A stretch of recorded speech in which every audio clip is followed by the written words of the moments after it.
ఓం ఓం శ్రీ గురుభ్యో నమః. ఉపనిషత్ శాంతి మంత్రం. ఓం పూర్ణమద పూర్ణమిదం పూర్ణాత్ పూర్ణముదచ్యతే పూర్ణస్య పూర్ణమాదాయ పూర్ణమేవావశిష్యతే. ఓం శాంతి శాంతి శాంతి. ఈశావాస్య ఉపనిషత్ ప్రథమతః అష్టసు మంత్రాసు జ్ఞానమార్గ ప్రవర్తకాః. మొదటి 8 మంత్రాల్లోనూ జ్ఞానం గురించి వచ్చింది. 8 మంత్రాల్లో. అందులో 2, 3 మళ్ళీ మూడోదేమో అవిద్వన్నింద, రెండోదేమో ఆత్మజ్ఞానం పట్టనటువంటి వాళ్ళకి కుర్వన్నేవేహి కర్మాణి. ఇది చెప్పుకున్న తర్వాత 9, 10, 11 ఈ మంత్రాల్లో విద్య అనగా ఉపాసన మరియు కర్మ, వేదవిహితమైనటువంటి శాస్త్రవిహితమైనటువంటి కర్మ, ఈ రెండింటి జ్ఞానములో కుదురుకున్నని వాళ్ళకి ఈ రెండు ఆచరించదగినవి అని చెప్పినట్లుగా అనిపిస్తుంది రెండో మంత్రంలో, కుర్వన్నేవేహ కర్మాణి అనేది. సో దాన్ని కూడా నిందించుతూ దానిలో కలిగేటువంటి దోషం ఏముంది అనేది చెప్తున్నారు. విద్య అవిద్యయా మృత్యుం తీర్త్వ విద్య అమృతమశ్నుతే, ఇది 11వ మంత్రంలో చెప్పుకున్నాం. విద్య అంటే ఉపాసన, అవిద్య అంటే శాస్త్రవిహిత కర్మ. సో విద్య అమృతమశ్నుతే అన్నారు, అమృత స్వరూపులు అయిపోతాం కదా అనుకోరేమో. అలా కాదు, ఇది సాపేక్షిక అమృతత్వము. స్వర్గలోకానికి వెళ్ళటము అంతవరకే, అక్కడి నుంచి మళ్ళీ కింద పడతారు. కాకపోతే కర్మణా పితృలోక అని ఏదైతే చెప్పారో, వేదంలో చెప్పిందో, బృహదారణ్యకోపనిషత్తులో కూడా వచ్చినటువంటిది, కర్మలని ఆచరించి పితృలోకానికి వెళ్ళిన వాళ్ళకంటే విద్యయా దేవలోక, ఉపాసన ద్వారా దేవలోక పర్యంతము వెళ్ళటానికి ఉంది. ఇక్కడ ఉపాసన అంటే ఉపాసన కర్మ సహిత ఉపాసన. ఈ రెండు కూడా అశాశ్వతమైనటువంటివే కానీ జీవన్ముక్తి ఇచ్చేటువంటిది కాదు. మళ్ళీ పునరావృత్తి లేనటువంటి స్థానానికి తీసుకుని వెళ్ళటంలా. అమృతత్వం అంటే మరణం లేనటువంటిది. మళ్ళీ స్వర్గలోకానికి వెళ్ళినా మళ్ళీ కింద పడాలి, మళ్ళీ ఏదో ఒకనాడు జన్మెత్తాలి, జన్మ ఎత్తిన తర్వాత మళ్ళీ మరణించాలి. అమృతత్వం అది సాపేక్షిక అమృతత్వం. దీర్ఘకాలం మర్త్య పితృలోకాది లోకముల కంటే దీర్ఘకాలం అక్కడ ఉండటం జరుగుతుంది కాబట్టి సాపేక్షికంగా అది అమృతత్వం.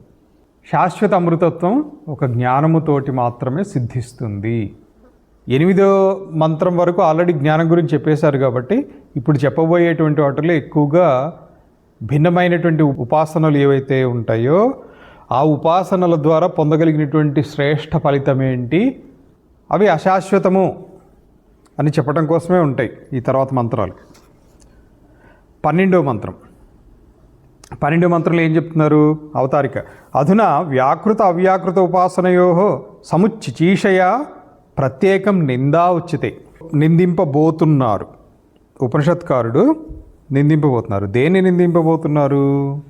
వ్యాకృత అవ్యాకృత ఉపాసనయో సముచ్చిచీషయా ప్రత్యేకం నింద. అయితే ఇక్కడ వ్యాకృత అవ్యాకృత అంటే ఏంటి? వ్యాకృతం అంటే మనకు కనిపించేటువంటి జగత్తంతా. వికారము పొందినటువంటిది వ్యాకృతం, వికారము పొందనటువంటిది అవ్యాకృతం. అవ్యాకృతం హిరణ్యగర్భుడు. ఈ వ్యాకృత జగత్తంతా కూడా అవ్యాకృత స్వరూపంలో బీజ రూపంలో ఉంటుంది. అందుకని ఈ రెండు ఉపాసనలలో ఒక్కొక్క దానిలో ఉండేటువంటి దోషం ఏంటి అనేది చెప్పబోతున్నారు. ఇది 12వ మంత్రం. అంధం తమః ప్రవిశంతి ఏ అసంభూతిముపాసతే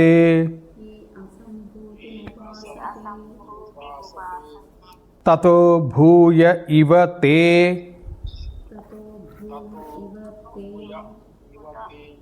తమో య వు సంభూత్యాగం రతాః.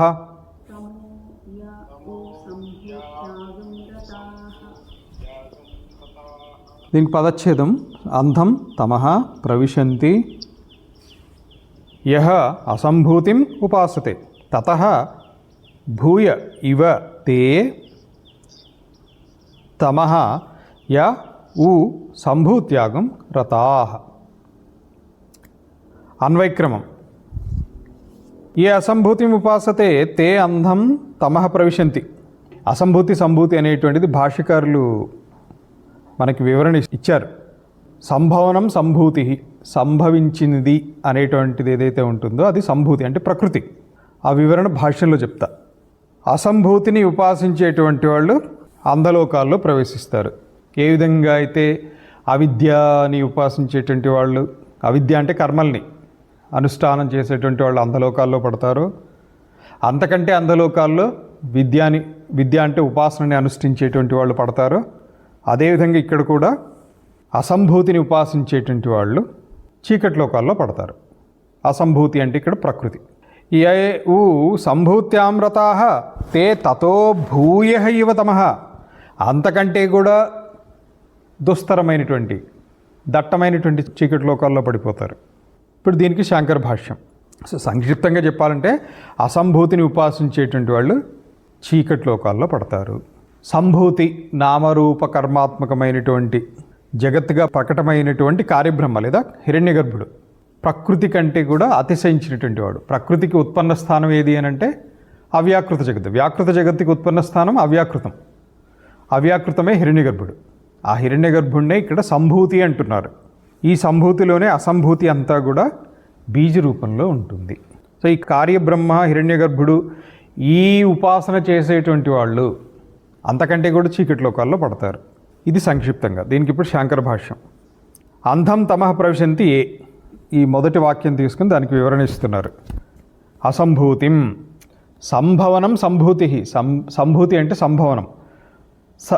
సంభూతి సా యస్య కార్యస్య సా సంభూతి. సంభవనం యస్య కార్యస్య సా సంభూతి. తస్యా అన్యా అసంభూతి.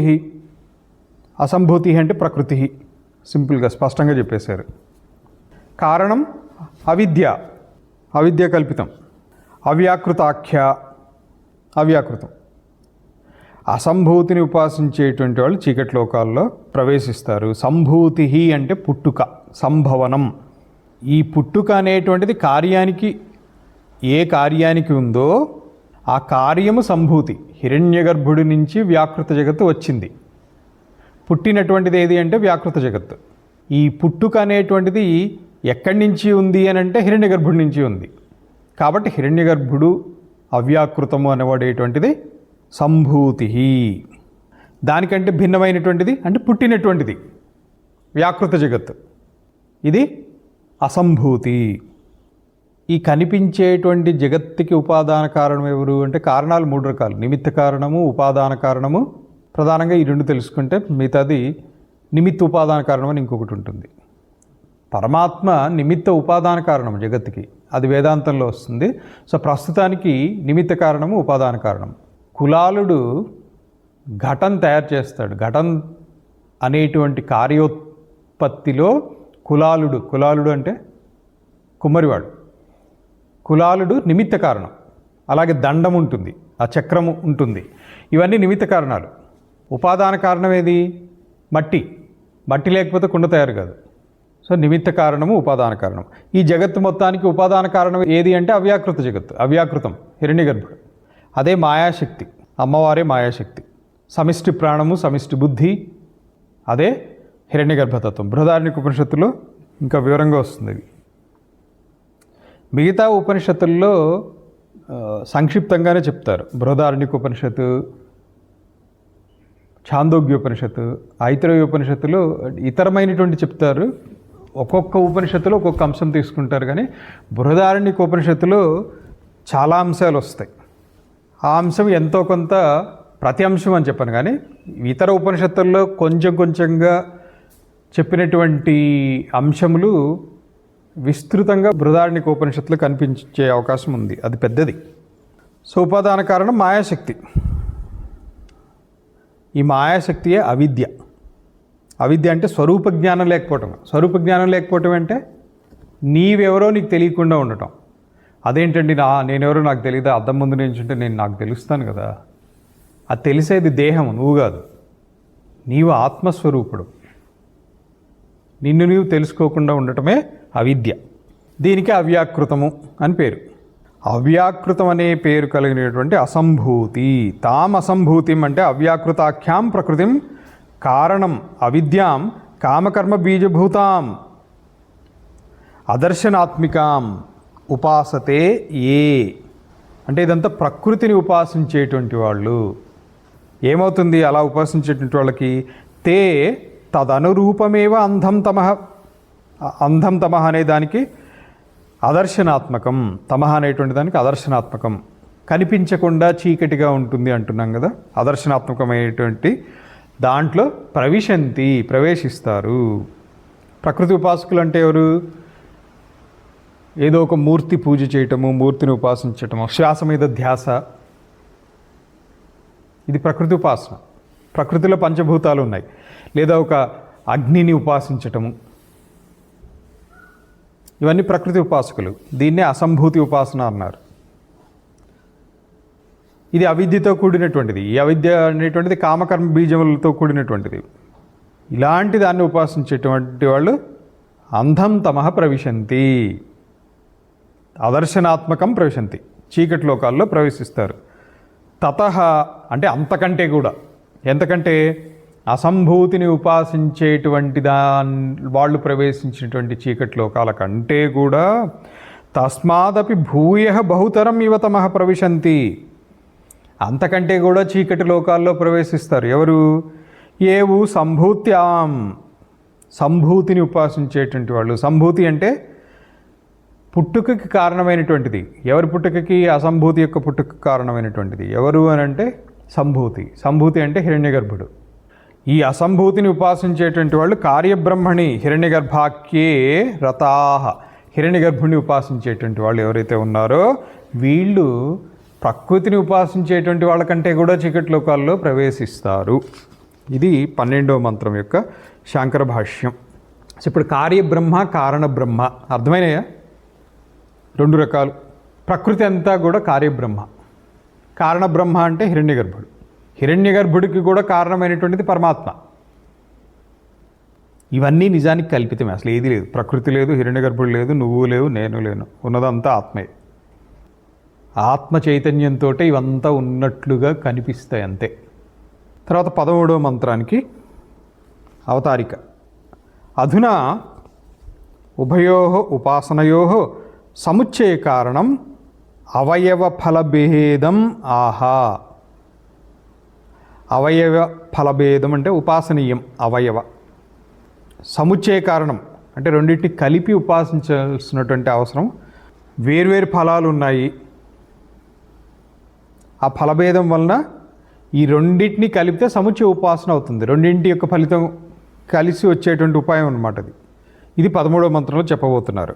ఉపనిషత్ శాంతి మంత్రం. ఓం పూర్ణమద పూర్ణమిదం పూర్ణాత్ పూర్ణముదచ్యతే పూర్ణస్య పూర్ణమాదాయ పూర్ణమేవావశిష్యతే.